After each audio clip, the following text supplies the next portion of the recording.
예, 안녕하십니까.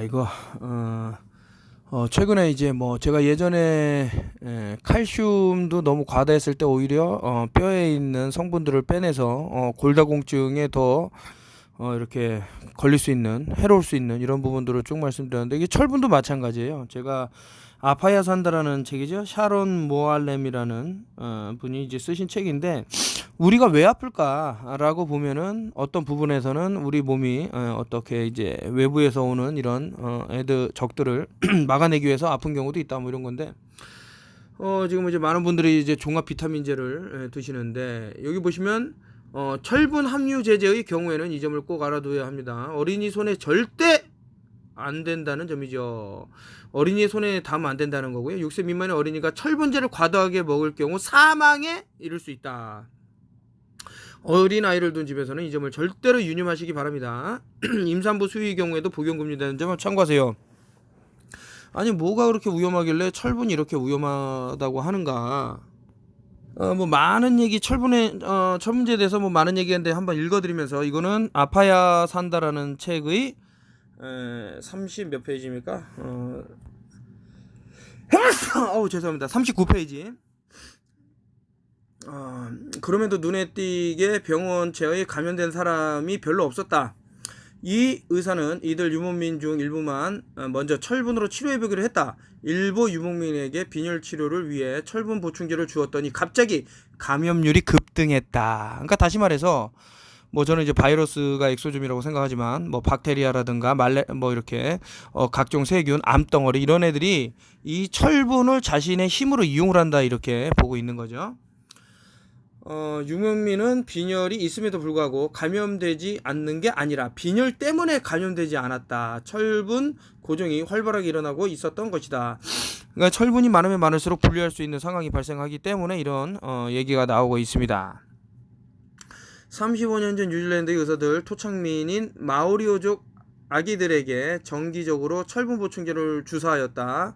음식이 부실하여 철분이 부족하니 아이들이 빈혈이 걸릴 거라고 생각한 것이다. 참, 이게 뭐 소탐대실이라 그럴까요? 이런 여러 가지 교각사루의 우를 범하는 게 아닌가, 이런 생각이 드는데, 그러나 철분을 공급받은 마오리 아기들은 폐혈증과 뇌막염 등 치명적인 질병에 시달릴 가능성이 7배나 높았다고 하고요. 아기들도 성인들처럼 유해 세균 체내에 따로 격리해 통제한다. 그러나 의사들이 아기들에게 철분을 주사한 것이 세균들에게 기름을 붓는 격이 되어 비극적인 결과를 초래했다. 이게 세균들이 지금 철분제를 너무 좋아한다라는 거죠.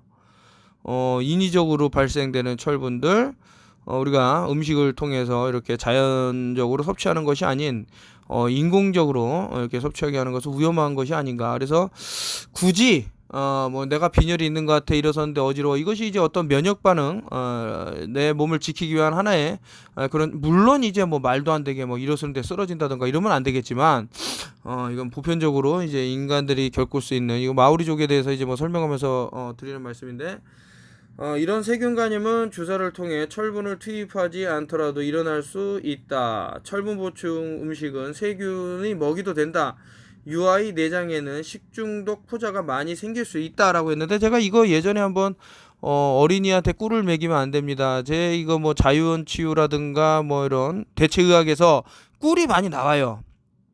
실제로 이제 셀레늄 만들 때도 뭐 호두랑 꿀을 이용해서 그런 게 있는데, 그러다 보니 어린이도 먹여도 됩니까? 라고 해서 제가 유아라든가 뭐 3세 이하, 여기서는 물론 1세라 그랬지만, 이제 외국에서 이제 카운팅하는 거랑 우리 이제 뭐 다른데, 어쨌든 이게 좀 위험할 수 있으니 좀 자제를 하셔라, 이런 말씀을 드린 기억이 나네요. 그래서 보시면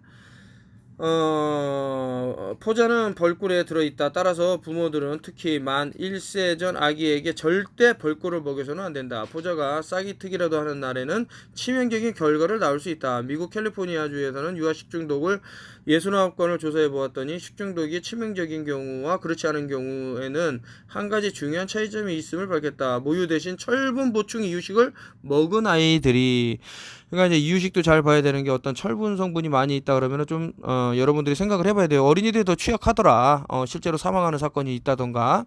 그래서 내가 좀 뭐 이렇게 비타민제를 이용하고 뭐 이렇게 특히 이제 멀티비타민이라 그러는데 이런 걸 먹다 보는데 이제 철분이 너무 과다하다 보면은 상당히 참 손해를 볼 수 있는 부분이 있더라. 해서 이번에 이제 아파야 산다라는 책을 기점으로 해서 뭐 이런 뭐 여러 가지 자료들 뭐 우리가 흔히 이렇게 또 접할 수 있는 부분들 이런 것들을 이제 통해서 말씀을 드릴 테니까요.